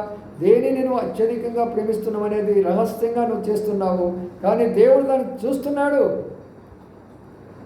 అందుకనే దేవుడు మనతో ఈరోజు చెప్తున్నాడు, భయపడగాక నువ్వు గిద్యోను, నీకు సమాధానం ఇస్తాను, నేను నీకు తోడుగా ఉంటాను. కాబట్టి ప్రియులారా, మనం పోగొట్టుకునే సంపాదించుకోవాలనుకున్నప్పుడు బలిపీఠం కడతాము. ఆ యొక్క బలిపీఠం మీద ఉన్న విగ్రహాలు అనగా ఏది మనం ఎక్కువగా ప్రేమిస్తున్నామో ఆ విగ్రహాలన్నీ పడగొట్టేసేద్దాం. అప్పుడు చూడండి ఎలాంటి యొక్క మరి గిద్యోన్ ఎంతగా పొగిడేది తెలుసా? తర్వాత బైబిల్ క్లాస్లో చూద్దాం. గిద్యోన్ అంటే జనాలందరూ పొగుడుతూ వచ్చారు, ఊరంతా పొగుడుతూ వచ్చారు. ఒక యవనస్తుడిని అందరూ పొగుడుతూ వచ్చారు. యవనస్తుడు అక్కడ పిలిస్తే అక్కడ జనాలు గుంపులు గుంపులుగా వచ్చారు. ఏంటి కారణం? దేవుని కొరకై నువ్వు నిలబడాలి. దేవుని కొరకు నువ్వు నిలబడాల. ముందు ఆ శక్తి మనకు ఉండాలా. అందుకని మొట్టమొదటి నువ్వు చేసే పని ఏంటంటే, గిద్యోను నీ తండ్రి కట్టిన బలిపీఠాన్ని పడగొట్టు. నేను నా జీవితంలో అదే చేశాను. మా నాన్నగారు భయంకరమైన విగ్రహారాధకుడు. దేవుడు నమ్మడు, బైబిల్ నమ్మడు, రామాయణం ఎక్కువగా నమ్ముతాడు. ఆయన ఎక్కువగా సాయంకాలం కూర్చోబెట్టుకొని దాని గురించి ఊరందరికీ చెప్పుకుంటూ పోతూ ఉంటాడు ఆయన. అలాంటి వ్యక్తిని ఆయన బలిపీఠం మొత్తాన్ని పడగొట్టేశాను నేను. నా మార్గంలోకి నడిపించుకున్నాను నేను. ఆయన పెట్రోమాక్స్ లైట్ తీసుకొని భుజాన్ని పెట్టుకుంటే నేను సువార్త చెప్పుకుంటా వీధుల్లో వెళ్ళాను నేను. ఆ పని చేయగలరా? ప్రియమైన దేవుని బిడ్డలారా, మనము పోగొట్టుకునే సంపాదించుకోవాలనుకుంటే దేవుడు మనకు తోడు అంటాడు. ఎవరికి భయపడాల్సిన పని లేదు. మన దేవుడు మనకు తోడు అన్నప్పుడు ఎందుకు మనం భయపడాలా? అందుకని ఆ ఊరి వాళ్ళందరికీ భయపడిపోయినాడు. ఇంకేం చేస్తాడు? 10 మందిని పిలుచుకున్నాడు. 10 మందిని దేని కొరకు పిలుచుకున్నాడు చూడండి, ఒక్కసారి ఆలోచన చేయండి. దేని కొరకు పిలిచారు 10 మందిని? గిద్యోను యవనస్తులు దేని కొరకు పిలిచాడు చెప్పండి? బలిపీఠాన్ని పడగొట్టి మరొక బలిపీఠం కట్టాలి. అక్కడ తండ్రి బలిపీఠాన్ని పడగొట్టి తన బలిపీఠం కట్టబోతున్నాడు. దానికి సహకారులుగా 10 మందిని సమకూర్చుకున్నారు. ఈరోజు యవనస్తులు ఏం చేస్తారు? ఫోన్ చేసుకుంటారు. రే, నేను పార్కులో ఉన్నాను రా, వస్తావా నువ్వు? వస్తా. నేను హోటల్లో ఉన్నాను రా, వస్తావా నువ్వు? వస్తా. సమకూర్చుకుంటారు. అంతా చెడు కొరకే సమకూర్చుకుంటారు. దేవుని యొక్క పని కొరకే సమకూర్చండి. ఒక యవనస్తుడు ఉన్నప్పుడు ప్రయాసపడండి. నాతో పాటు 10 మంది యవనస్తులను దేవుని దగ్గర నడిపిస్తారు. యవనస్తులైనట్టు మన స్నేహితులు ఎంతోమంది ఉంటారు. కాలేజీల్లో, స్కూల్లో ఎంతోమంది ఉంటారు. వాళ్ళకి మనం చెప్పాలా దేవుని మాటలు, మన సాక్ష్యం వాళ్ళకి చెప్పాలి. వాళ్ళకి భయపడకూడదు మనము. అంటే నేనేదో ముసలోడు అయిపోయినాడు రా, అంకులేదో చెప్తున్నాడు రా, ఇంకేదో అనుకుంటారా? కాదు. యవన కాలంలో ఇంటర్మీడియట్ టైం నుంచి కూడా గుంపులుగా యవనస్తులను మారుస్తూ వచ్చారు. దెబ్బలు కూడా తిన్నాను వాళ్ళతోటి. కమ్యూనిస్టులు మారుస్తూ వచ్చాను, నాస్తికులు మారుస్తూ వచ్చాను, విగ్రహారాధికులు మారుస్తూ వచ్చాను. ఎవరిని లెక్క చేయాలా నేను? కాలేజీలోంచి నన్ను డిస్మిస్ చేస్తే చేయమని కూడా చెప్పాను నేను. కానీ దేవుడు నాతో ఉన్నాడు కాబట్టి ఏమాత్రం కూడా ఎవరికి భయపడలేదు. అది యవనస్తుల పౌరుషం అంటే.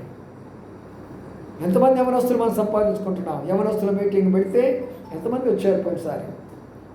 ఎంత బలహీనలో మీరు ఆలోచన చేయండి. ఆ పౌరుషం మనకు ఉండాలా. ఎందుకు నేను ఆత్మను సంపాదించుకోలేకపోతున్నాను? నేను సాక్ష్యం కూడా చెప్పాను. మన యవనస్తుల యొక్క కూడికలో సియోన్లో మొదటి యవనస్తులు కూడికి పెడితే 50 మంది వచ్చారు. ఎక్కడి నుంచి తెలిసిన? గవర్నమెంట్ హాస్పిటల్ నుంచి నర్సెస్ వచ్చారు. తర్వాత ఆంటీ గారిని అక్కడ పిలిచి ఆంటీ గారి చేత వాక్యం చెప్పించుకున్నారు ఆ నర్సెస్. రెండో యూత్ మీటింగ్ చూస్తే 100 మంది యవనస్తులు ఉన్నారు అక్కడ. మళ్ళీ ఆంటీ గారిని పిలిపించుకున్నారు. నర్సెస్ అంతా అక్కడ మీటింగ్ పెట్టించు మరి వాక్యం చెప్పించుకున్నారు. మూడో యూత్ పెట్టుకున్నప్పుడు 150 కంటే ఎక్కువ అయిపోయినారు. ఒక్క నెలలో ఇంతమంది వస్తే సియోను మందిలో పట్టలేదు. ఏంట్రా ఈ ఆశ్చర్యం అంటున్నారు అందరూ. దేవుడు మనతో ఉండాలా, భారం మనకు ఉండాలా, యవనస్తులంగా మనం ఉండాలా. చూసారా? అప్పుడు ఎలాగున్నాను తెలిసినా, నేను పార్ట్ టైం లెక్చరర్గా పనిచేస్తున్న మహాత్మా గాంధీ కాలేజ్ గుంటూరులో. Part time college, full time అయితే మన దేవుని సేవ పనికిరాను. ఇటు దేవుని సేవ చేస్తూ సియోను మందిరంలో పార్ట్ టైంగా మహాత్మా గాంధీ కాలేజీ చోడవరము ఆర్వేన్ కాలేజ్ దాటిన తర్వాత బస్సులు వెళ్ళేవాడిని. అక్కడ 2-3 క్లాసులు తీసుకునేవాడిని. బీటెక్ వాళ్ళకి, ఎంటెక్ వాళ్ళకి. మళ్ళీ తిరిగి వచ్చి సాయంకాలం మళ్ళీ నా మీటింగ్ నేను తీసుకున్నాను. యవనస్తులారా, పోరాడండి మీరు ప్రభు కొరకే. అందుకొరకు నేను చెప్తున్నాను ఈ విషయాలన్నీ కూడా. గిద్యోను దేవుడు బలపరిచినాడు, యవనస్తుని దేవుడు బలపరిచినాడు. అనేకమైన పరిస్థితులు వచ్చేసినాయి. అయినా కూడా భయపడలేదు. 10 మందిని సమకూర్చుకున్నాడు. నువ్వు కూడా సమకూర్చుకో, కొంతమందిని ఫోన్ చేసి పిలుచుకో, ప్రార్థన చేసుకో, వాక్యం చదువుకో. అప్పుడు దేవుని ఆశీర్వాదాలు నీ మీద ఎన్ని ఉంటాయో చూడు. ఇప్పుడు గిజ్జోడు ఏం చేశాడు, అక్కడ ఉన్న బలిపీఠాలన్నీ, పాత బలిపీఠాలన్నీ పడగొట్టేశాడు. ఇప్పుడు క్రొత్త బలిపీఠం కట్టాడు. పాత బలిపీఠాలు పడగొట్టాడు, క్రొత్త బలిపీఠం కడుతున్నాడు. సహజంగా సంఘాల్లో జరిగే విషయం ఏంటంటే, ఒక సేవకుడు ఒక స్థలంలో సేవ చేసిన తర్వాత మరో స్థలానికి ట్రాన్స్ఫర్ చేసి పంపిస్తారు. అనేక స్థలాలకు వెళ్తూ ఉంటాయి ట్రాన్స్ఫర్. ఒక్కొక్క స్థలంలో 2 సంవత్సరాలు ఉంటాం, 3 సంవత్సరాలు ఉంటాం, వెళ్ళిపోతాం కాదు. ఎందుకంటే ఆ చేసిన సేవలోకి వెళ్ళి వాక్యం చెప్పడమే వాళ్ళ పని. అది వాళ్ళ యొక్క సేవా విధానం. అయితే నన్ను గురించి సీఎంలో వాళ్ళు చెప్పిన పెద్దలు చెప్పిన మాట ఏం తెలిసిన, ఆయన పరిచర్య ఎలా ఉంటుందంటే, ఎక్కడ ఏమీ ఉండదో అక్కడికి వెళతాడు, అక్కడ సంఘం కడతాడు. అది ఆయన యొక్క పరిచర్య అని వాళ్ళు చెప్పినారు, నేను చెప్పిన మాట కాదు. అది మనం చేసుకోవాలి. ఎప్పుడు కూడా కష్టపడాలి దాని కొరకై, శ్రమ పడాలి దాని కొరకై, గృహాలు తిరగాల, వీధులు తిరగాల, అనేక మనం దాని కొరకై ప్రయాసపడాల. ఎన్ని రకాలుగా దేవుడు ఆశ్రయించలేదు మనలను, ఎన్ని స్థలాల్లో దేవుడు ఆశ్రయించలేదు మనలను, ఎన్ని గ్రామాలకు వెళ్ళినాము, ఎన్ని పట్టణాలకు వెళ్ళాము, ఎన్ని వీధులకు వెళ్ళాము. జీపు మనకి ఇవ్వలేదా దేవుడు? ఎన్ని రకాల అద్భుతాలు దేవుడు చేస్తున్నాడు. 4 జిల్లాల సేవకులు పెట్టడం సామాన్యమైన విషయమా? జిల్లా సేవకులు కొడుకులు పెట్టడం సామాన్యమైన విషయమా? మందిరాలు కట్టలేదా మనము? అడిగితే తిరిగి వాళ్ళకి ఇచ్చేసేయలేదా? ఎందుకంటే యవనస్తులంగా ప్రభు కొరకే నిలబడాలి. ప్రభు కొరకే మనం ఉన్నప్పుడు ప్రభు నీ కొరకే నిలబడతాడు. తీర్మానం చేసుకోరండి. అందుకనే పాత బలిపీఠాలు పడగొడతాం. పాత పద్ధతులు, నామకార్థమైన జీవితము, వాక్యానుసారమైనటువంటి జీవితము. ఈ రోజుల్లో అనేకమైనటువంటి వారిని చూస్తున్నప్పుడు రోజు నాకు కన్నీళ్ళే వస్తాయి. ఎందుకంటే వాక్యం లేదు ఎక్కడ చూసినా కూడా. ఎన్ని రకాలైనటువంటి యొక్క ప్రలోభాలంటే, ఎన్ని రకాలుగా ప్రజలు మోసపోతున్నారంటే చెప్పలేనంతగా మోసపోతున్నారు. వారి కొరకై భారం కలిగేది ఎవరు? వారిని ప్రార్థించేది ఎవరు? వారిని దర్శించేది ఎవరు? వారి వలల్లో నుంచి బయటకు తీసుకొని వచ్చేది ఎవరు? మన బాధ్యత. మీలో చాలామంది తప్పు ఏంటంటే, పోతే పోయేది అక్కడికి, పోతే పోయేది ఎక్కడికి? ఎక్కడికే పోతే వాడు మందిరానికే కదా పోతుంది. రేపు దేవుడు నిన్ను అడుగుతాడు, నరపుత్రుడా నిన్ను లెక్క అప్పగించాలని అంటాడు. దేవుని యొక్క వాక్యం ఉన్న మాట హెస్కేల్ గ్రంథంలో. మీరు చెప్పాల్సిన మాట, అడగాల్సిన మాట ఏంటి? అమ్మా, మీరు వెళ్ళే స్థలంలో ఆదివారం ఆరాధన జరుగుతున్నదా? ఆదివారం ప్రభువాలను ఉంటుంది అక్కడ? నెలకొకసారి ఇస్తారండి. అలా కాదమ్మా, వాక్యం చూడు. అపోస్తలుల కార్యాలు 42లో ఎప్పుడైనా చూపించారా మీరు? చుట్టుపక్కల మీకు ఎంతోమంది ఉన్నారు అక్కడ. ఏ నాడైనా ధైర్యం చేసి చెప్పలేకపోతున్నా, ఒక ఆత్మను నడిపించలేకపోతున్నా, ఒక కుటుంబాన్ని నడిపించలేకపోతున్నా. వృద్ధుడైనటువంటి నేను నాకు ఇంత భారం ఉన్నప్పుడు ఎవరో ఉన్న మీకెంత భారం ఉండాలి? నేను అదే అంటాను, ప్రభువా ఇప్పటికైనా పోరాడతాను, నాకు బలము శక్తి నీవు. ఇప్పటికైనా పోరాడతాను, వీధుల్లోకి వెళతాను, సువార్త పాటిస్తాను, నాకు బలము శక్తి నీవు అని ఇప్పుడు కూడా ప్రభుని అదే అడుగుతున్నాను. గిజ్జోను వలె పాత బలిపీఠాలు పడగొట్టాలి, కొత్త బలిపీఠాలు కట్టాలి. అన్ని రకాల విగ్రహాలు, లోక సంబంధమైనటువంటి ప్రలోభాలతో కూడా వాటన్నిటిని పడగొట్టేసేయాల. దేవుని ప్రజలను నిలబెట్టాలి. మనం పోగొట్టుకునేదే కాదు, ఇశ్రాయేలు పోగొట్టుకున్నంతలో కూడా సంపాదించాడు గిజ్జోను. నీవు నేను నిలబడితే అనేకులు ఆ రీతిగా మనం సంపాదించుకునేవారు కాబట్టి. కాబట్టి ప్రియమైన సోదరులారా, ఈ రాత్రికాల సమయంలో ఈ మాటలు విన్నటువంటి మనము ప్రభా నన్ను కూడా గిజ్జోనుగా మార్చమని ప్రార్థన చేసుకుందాం. యవనస్తులాంటి మీరు కూడా ప్రభా నన్ను కూడా గిజ్జోనుగా మార్చుకోమని ప్రార్థన చేసుకుందాం.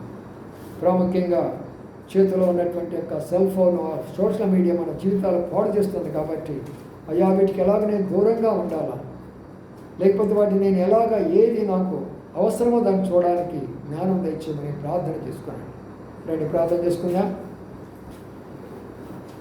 ఎవరైనా ఒక్కరు వాక్యం యొక్క మరి ఫలింపు కొరకై భారంగా ప్రార్థించారు క్లుప్తంగా. రేపు జరగవలసినటువంటి యొక్క ప్రార్థన కొరకు ఇలాంటి ఆటంకం లేకుండా, వర్షంలాగా రాయకుండా చక్కని ప్రార్థన కూడా జరిగేదానికి ప్రభు సహాయపడినట్లుగా ప్రార్థించారు.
రాత్రికాల బైబిల్ పట్టణంలో మీరు ఇచ్చిన శ్రేష్టమైన సమయాలు బట్టి స్తోత్రాలు. ప్రభా, మా తండ్రి దినాల్లో మేము పోగొట్టుకున్న తిరిగి ఎలా సంపాదించుకోగలమో ఒక్కొక్క విషయాన్ని ఎంతో స్పష్టంగా మీ గ్రంథంలో నుండి ప్రభా మీరు మాట్లాడుతూ ఉన్నారు. మా తండ్రి, మా ప్రభా విన్నారు ఎంతో శ్రేష్టంగా మాటలు హృదయాల్లో భద్రపరచుకోవడం, దాన్ని అనుసరించి ప్రత్యేకంగా యవన బిడ్డలను ఒక్కొక్క విద్యలాగా తయారు చేసి అనేకులను మార్చేవారిగా, అనేకులను నడిపించేవారిగా, ప్రభు కొరకై ప్రభా పోరాడే యవన బిడ్డలుగా చేయమని ప్రార్థన చేస్తుంటున్నాను. అలాగే వృద్ధులైన వారిని జ్ఞాపకం చేసుకోనండి, అనారోగ్యం వారిని జ్ఞాపకం చేసుకోమని ప్రార్థిస్తున్నాం. మా సునీత వాళ్ళ నాన్నగారికి సంపూర్ణ ఆరోగ్యం దయచేయండి. మా ప్రభా మా దేవ తన యొక్క శరీరంలో తన యొక్క బ్రెయిన్లో ఉన్న బలహీనత తొలగించమని ప్రార్థిస్తుంటున్నాను. శక్తిని దయచేయమని ప్రార్థిస్తుంటున్నాను. సోదరి పద్మా గారు కూడా జ్ఞాపకం చేసుకోనండి. తన మా ప్రభా బట్టల వేలులో ఉన్నటువంటి బలహీనత తొలగించండి. ఆపరేషన్ చేయబడింది. ఎలాంటి ఇబ్బంది కలిగించేయకుండా సహాయం చేయమని ప్రార్థిస్తుంటున్నాను. ప్రభా నీకు మనం స్తోత్రాలు చెల్లించుకుంటున్నాం. అట్లు మేము ప్రభా రేపటి దినమును నిశ్చితమైతే ప్రభుదే కాలం మరి మేమందరం కలిసి ఉపవాస ప్రార్థన ఉండాలనుకుంటున్నాం. దాని తండ్రి మా ప్రభా మరి సహోదరులందరూ కూడా సెలవు దినాన్ని ఉపయోగించుకోవాలి. రకరకాలుగా మరి యవనస్తులు రీట్రీట్ పెట్టుకోవడము, ఏదో ఒక మా ప్రభా సువార్త అని రకరకాల కార్యక్రమాలు ఉంటున్నాయి. మేమైతే మీ సన్నిధిలో ప్రార్థించుకోవాలి. మాకున్న అవసరతను బట్టి ప్రభా మీరే మాకు సహాయం చేయమని వేడుకుంటున్నాం.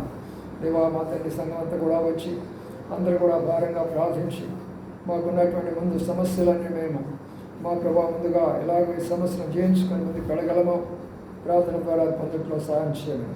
వచ్చిన బిడ్డలందరినీ పేరు పేరు దీవించి ప్రతి కుటుంబాన్ని దీవించి వారి వారి అవసరాన్ని తీర్చి అవసరం చక్కని మీ కృపాన్ని పిలిచవలసిందిగా వేడుకుంటూ వెళ్తామని మా ప్రభావాలు ఆరోపించుకుంటాం.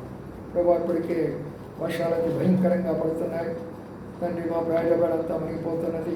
విజయవాడ ప్రాంతం కూడా చాలా సీరియస్గానే ఉన్నది. గుంటూరు ప్రాంతం కూడా ఆయా స్థలాల్లో నీళ్ళు నిలబడిపోయినాయి.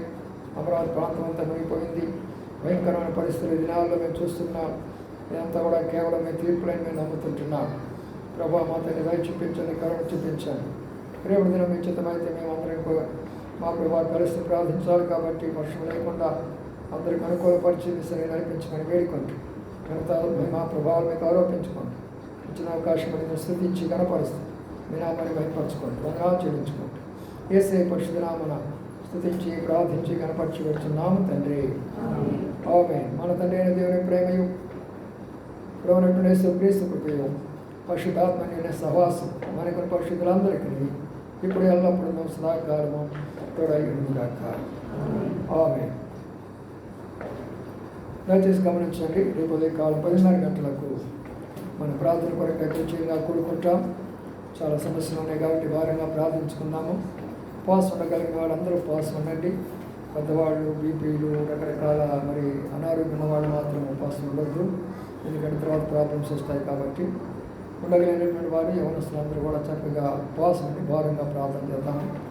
అందరూ కూడా సకాలం వచ్చే ప్రయత్నం చేయండి. కుటుంబాలుగా రండి, బిడ్డలతో కూడా రండి. యోషోపాత కూడా ఆ దినాలు మనం చూస్తే చిన్న బిడ్డలు కూడా ఉన్నారు. అప్పుడు వాళ్ళకి అప్పుడు విజయం చూస్తూ వచ్చారు. మరి మనకు ఎన్నో సమస్యలతో వెళుతుంటున్నాం. మరి మనకు 2 వారాలే మరి ఈ యొక్క ఆరాధన మనం ఉదయకాలం జరిపించుకుంటాం, లేకపోతే మధ్యాహ్నం లేక సాయంకాలం జరిపించుకోవాలా. మరి దీని కొరకైన ప్రణాళిక ఏంటి అనే దాని కొరకై పోరాడుతుంటున్నాము. అందరూ కలిసి ప్రార్థన ద్వారా పొందుతాం. అందరూ ప్రైజ్లో సార్ పద్మా గారి కొరకు కూడా ప్రార్థించండి. బొట్టిన బ్రెయిన్ తనకేదో ఆపరేషన్ జరిగింది, సంపూర్ణమైన ఆరోగ్యం వచ్చినట్లుగా. అలాగే మన అమ్మాయి సునీత వాళ్ళ నాన్నగారు కూడా మళ్ళీ తిరిగి కొంత ఇబ్బంది పడుతున్నాడు బ్రెయిన్ వలన. తన ఆరోగ్యం కూడా ప్రార్థించండి. ప్రైజ్లో